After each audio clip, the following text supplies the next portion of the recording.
Welcome back to KMOT First News at 6. I'm John Jacklin.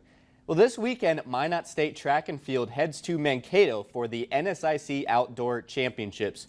The Beavers currently have 5 athletes in the top 8, which is scoring position for their respective events, and several more on the cusp. Head coach Steven Schultz said the team is looking to repeat the individual success the program saw at the Indoor Conference Championships in February.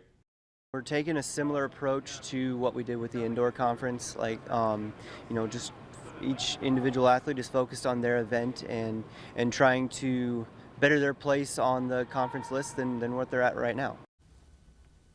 The conference meet gets underway tomorrow with the first events in the men's decathlon and women's pentathlon. We will have more on Minot State Track and Field at 10.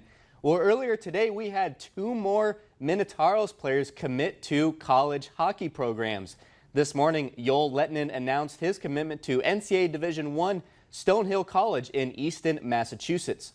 The Finnish international registered the second most points for the Toros in the regular season and led the team in assists. Later in the day, Captain Weston Knox announced he is going to be a Badger as the Andover, Minnesota native committed to Wisconsin. Wisconsin went 26-12-2 in this past season and made it to the NCAA.